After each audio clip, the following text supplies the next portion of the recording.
अजय जी, अब यहाँ पर अगर हम बात कर रहे हैं आज चौथे चरण की, तो यहाँ पर चौथे चरण के बाद अभी 3 चरण और बाकी हैं।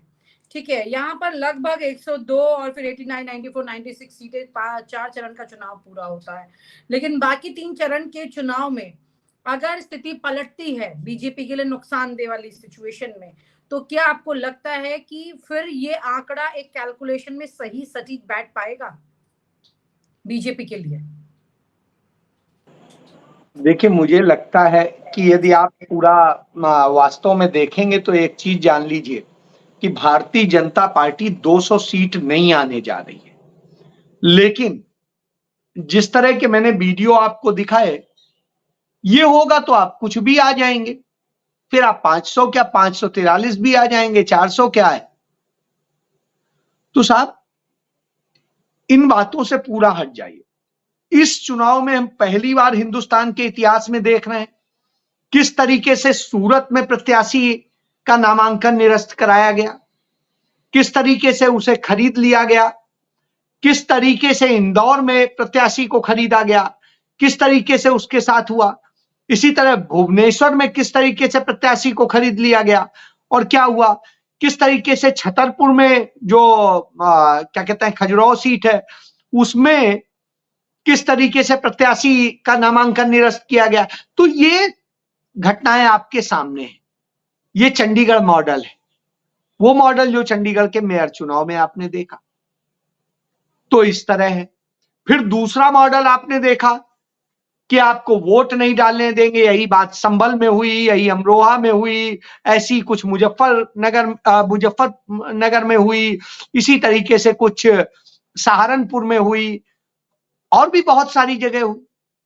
आज कन्नौज में हो रही है, लखीमपुर खीरी में हो रही है, जौनपुर में हो रही है, कानपुर में हो रही है। तो एक जगह है।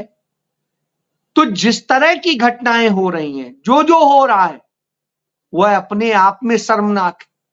ये तो मैं वो बता रहा हूं जो कुछ चंद घटनाएं मेरे संज्ञान में आई, जिनके एविडेंस मेरे पास मौजूद है। जिनके मौजूद नहीं है और हो रहा है, वहां पर कोई ऐसा नहीं है जो उसे कैच कर सके। तो आप सोचिए क्या करेंगे। बहुत सारे लोगों, रायबरेली में आपने कल देखा किस तरीके से पत्रकार को बुरी तरीके से पीटा गया, उसके साथ में किस तरह से किया गया, किस तरीके से राहुल गांधी की सभा में लाइव टेलीकास्ट के लिए जो तमाम जो संचार सेवाएं देने वाली कंपनियां हैं, उन्होंने उन्हें इंटरनेट का कनेक्टिविटी देने से मना कर दिया। अब आप समझिए किस हद तक गिर चुके हैं।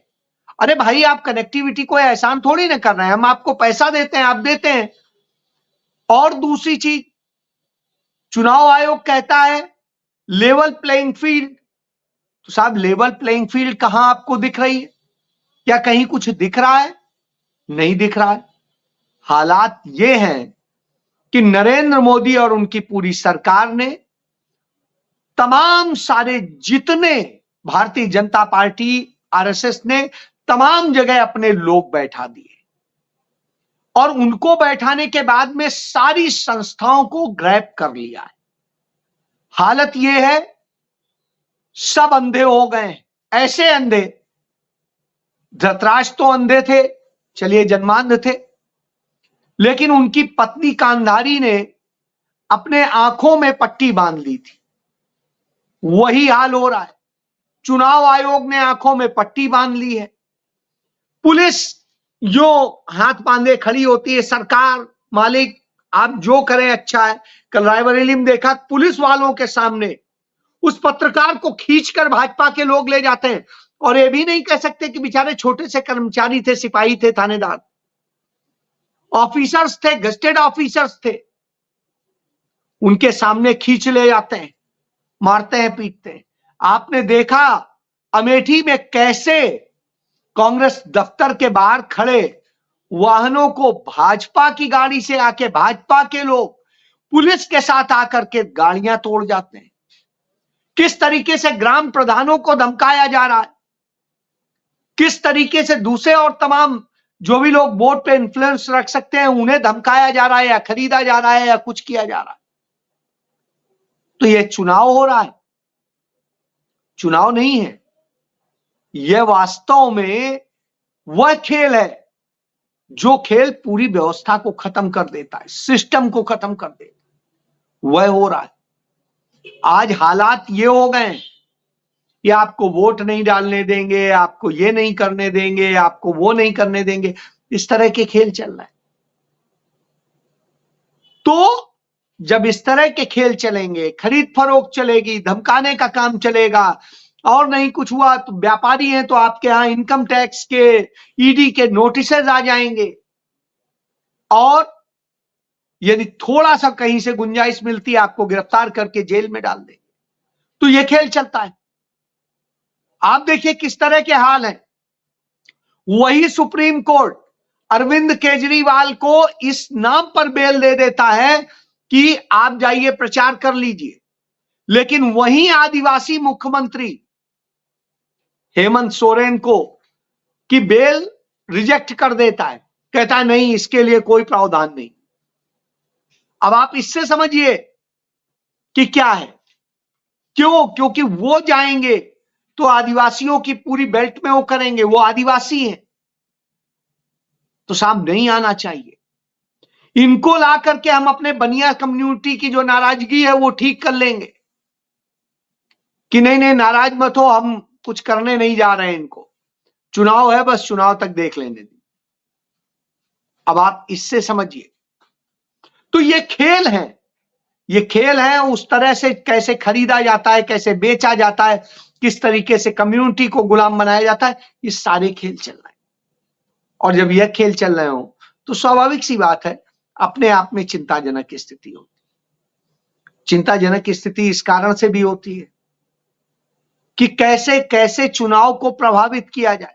मैं पहले ही बता चुका हूं, संभल में जो हुआ, अमरोहा में जो हुआ, मुरादाबाद में जो हुआ, रामपुर में हुआ, हमने सब देखा, सहारनपुर में हुआ, शामली में हुआ, प्रत्यक्ष देख रहे हैं।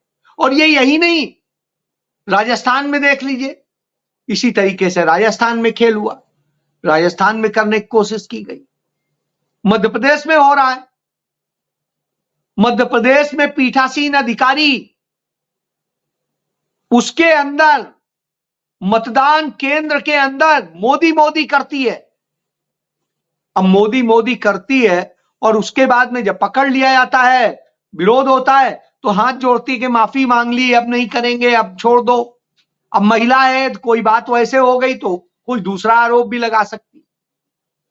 तो आप समझिए किस तरह से खेल होते हैं चुनाव को प्रभावित करने के लिए। संदेश खली, जहां पर कोई भी यौन शोषण, बलात्कार की घटना नहीं होती है, वहां की पीड़ित और तमाम सारे वीडियो आ गए।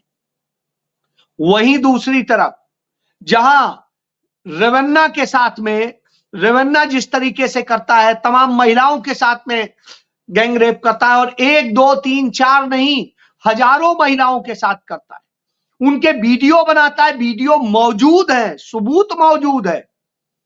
बावजूद इसके भारतीय जनता पार्टी की स्थिति देखिए, एक शब्द नहीं निकलता है, एक शब्द नहीं बोलते। मणिपुर में लड़कियों के साथ में जिस तरह की घटनाएं होती हैं, नग्न परेड निकाली जाती है। हम महाभारत का तो जिक्र करते हैं कि एक द्रौपदी नंगी हुई तो पूरा महाभारत हो गया।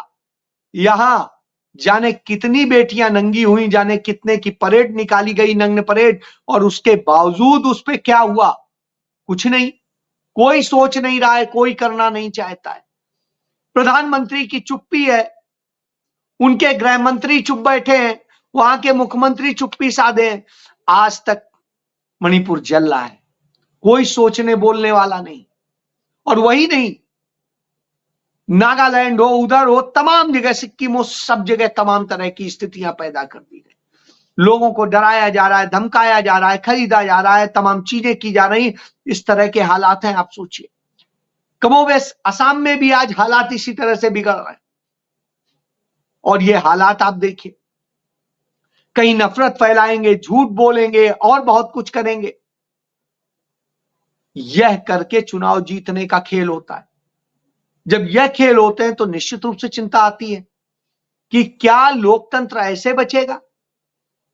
लोकतंत्र बचाने के लिए लोकतांत्रिक संस्थाओं को, लोकतांत्रिक परंपराओं को पालन करना होगा। लेकिन आज हालात क्या हैं? आज हालात ये हैं कि इस देश के अंदर पूरी मशीनरी को हैक कर लिया गया है, खरीद लिया गया है, लोगों को धमकाया गया है। हिम्मत नहीं हो रही है। जो अफसर तब बोलते थे नहीं गलत नहीं होने दूंगा, आज वो कहते हैं सही नहीं होने दूंगा, साहब जो कहेंगे वही सही। तो अब आप समझ लीजिए, तो साहब के इशारे पे ब्यूरोक्रेसी काम कर रही है, साहब के इशारे पे चुनाव आयोग काम कर रहा है, साहब के इशारे पर जुडिशियरी काम कर रही है। कल्पना कर लीजिए, क्या आप इसके बाद समझते हैं कि हिंदुस्तान मदर ऑफ डेमोक्रेसी है? होगी मदर ऑफ डेमोक्रेसी, लेकिन उस मदर के साथ में जो डेमोक्रेसी की मदर है उसके साथ में भारतीय जनता पार्टी रेप कर रही है। नरेंद्र मोदी रेप कर रहे हैं, अपनी मां को शिकार बना रहे हैं। वो जिसके बूते वो आज प्रधानमंत्री पद पे बैठे, तमाम सारे उनके लोग मुख्यमंत्री बने बैठे। यदि कांग्रेस चाहती तो उसी वक्त में डेमोक्रेटिक देश नहीं बनाती और तत्काल जो है उसे अपनी तरह से अपने लिए तानाशाहपूर्ण सरकार बना देती और राज करता रहता। वो उस तरह का राजघराना बना देते जो सदैव राज करता रहेगा। उन्होंने तो ऐसा नहीं किया। उन्होंने तो संवैधानिक संस्थाएं बनाई, उनको आगे बढ़ाया, उन्हें मजबूत किया और किस तरीके से खड़ा किया। आज कोई संविधान के अनुच्छेद के तहत आपातकाल नहीं है, लेकिन आपातकाल से कई 100 गुना ज्यादा आपातकाल लगा हुआ है। ना आपको बोलने की आजादी है, ना कहने की आजादी है, ना दिखाने की आजादी है, ना देखने की आजादी। आप क्या देखेंगे, क्या खाएंगे, क्या पहनेंगे, क्या करेंगे, वोट डालेंगे नहीं डालेंगे, ये भी सब नरेंद्र मोदी डिसाइड करेंगे। और जब वही डिसाइड करेंगे तो आप समझ लीजिए कितनी भयावह स्थिति है। यह लोकतंत्र वास्तव में खत्म कर दिया गया है, लोकतंत्र की आत्मा को मार दिया गया। और जैसा मैंने कहा कि मदर ऑफ डेमोक्रेसी से रेप कर दिया गया है। निश्चित रूप से इससे ज्यादा चिंताजनक स्थिति नहीं हो सकती। आज वह स्थिति हम स्पष्ट तौर पे देख रहे हैं। तो जब ये हो रहा हो, आप किस बात की उम्मीद करें? इन्हें लग रहा था कि इनके लिए लोग पागल हो जाएंगे, इन्हें वोट देंगे, लेकिन लोगों ने कहा कोई मंदिर और कोई मस्जिद और कोई गुरुद्वारे और कोई तमाम तरह के हिंदू, पाकिस्तान, मुसलमान, इसके नाम पे हम वोट नहीं देंगे। हम वोट मुद्दों पे देंगे, जिन्हें नफरत पे देना है वो देते रहे। तो सामने देख रहे हैं, जब ये होता है आप किस चीज को बचाएंगे, कैसे बचाएंगे? बचाने के लिए जो संस्थाएं होती हैं, चाहे संवैधानिक संस्थाएं हो, चाहे मीडिया हो, चाहे दूसरी और संस्थाएं हो, कोई भी क्या आपको दिखाई दे रही है? कोई बचाने के लिए काम कर रही है? नहीं कर रही। तो आप जान लीजिए कि हालात बद से बदतर है। और जब इतने बुरे हालात हो तो आप किसी बात की उम्मीद मत कीजिए। मैं समझता हूं कि आज देश को जिस स्थिति में लाकर नरेंद्र मोदी ने खड़ा कर दिया है, वो देश का सबसे दुर्भाग्यशाली पल है। इतने दुर्भाग्यशाली स्थिति में आप किसी अच्छी बात की तो कल्पना कर नहीं सकते हैं।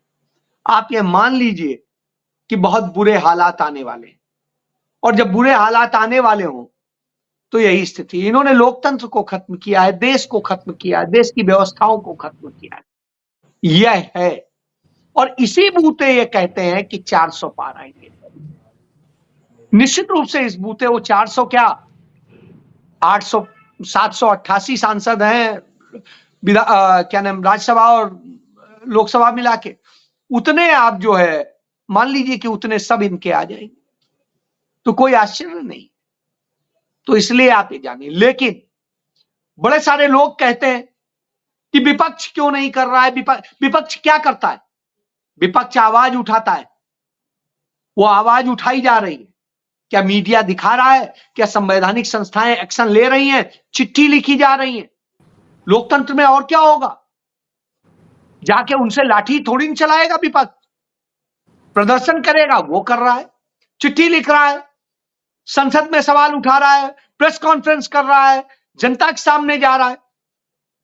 लड़ाई कौन लड़ता है? लड़ाई जनता लड़ती है। लड़ाई जनता की ही है, किसी पार्टी की नहीं है। जो लोग ये कहते हैं ठेकेदारी, जनता को निकल के आके लड़ना पड़ेगा।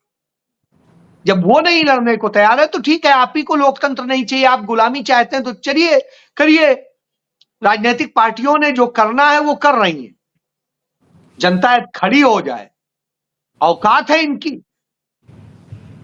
या औकात है किसी भी पुलिस की या किसी भी संस्था, खड़ा हो जाए वहां का सारा मतदाता। नहीं, ये नहीं चलेगा। अभी सब बैकफुट पे आ जाएंगे, यह अंतर है। तो मीडिया दिखा नहीं रहा है, बाकी और अपनी जिम्मेदारियां निभा नहीं रहे हैं। पुलिस सरकार का डंडा बन के खड़ी है, तो ऐसे में आप क्या कहेंगे? वो कार्यकर्ता बन के खड़ी, लठायत है। तो आप ये तमाशा लोकतंत्र में देखना बाकी था, वो देख रहे हैं। जी, लोकतंत्र की खूबसूरती इसी में है कि हर व्यक्ति को अपने बोलने की आजादी हो और उसके अपने राइट्स जो हैं वो सुरक्षित रहें। अगर वही सुरक्षित नहीं रह पाते हैं तो जाहिर सी बात है कि फिर हम और आप सबकी सोच पर एक ऐसा नियंत्रण हो जाएगा जिसमें आपको घुटन महसूस होगी। और उसी तरह की स्थितियां सामने हैं जिसमें अब जब कहते हैं कि एक बड़ी पॉलिटिकल पार्टी को एक फुल मेजॉरिटी जब मिलती है जरूरत से ज्यादा, तो वो देश के लिए उतनी अच्छी नहीं होती है जितना कि एक एज पे जाकर मिलती है, क्योंकि उसमें शायद जनता के लिए लोग सोचते हैं और उसके बारे में विचार करते हैं। अजय सर ने काफी डिटेल में काफी इस देश की स्थिति के बारे में आपसे जिक्र किया, thank you so much sir. और आज चौथे चरण का ये मतदान जिसमें इस वक्त चर्चा ये चल रही है कि किस तरह की स्थितियां कुल मिलाकर के सामने देखने को मिलने वाली हैं। तो अब और कुछ देर बाद, लगभग 2.5 घंटे बाद की स्थिति जो होगी वो आज शाम तक सामने आ जाएगी और फिर हम आपके साथ एक बार फिर जुड़ करके ये जरूर बताएंगे कि इस चौथे चरण ने पूरी स्थिति को, इस राजनीतिक पटकथा को कैसे बदल कर रख दिया है। बहुत बहुत शुक्रिया, थैंक यू सो मच। और आप हमसे जुड़े रहने के लिए सब्सक्राइब करें YouTube पर, फॉलो करें Twitter पर और लाइक करें Facebook पर। और ज्यादा जानकारी के लिए आपको टाइप करना होगा सिर्फ न्यूज नशा।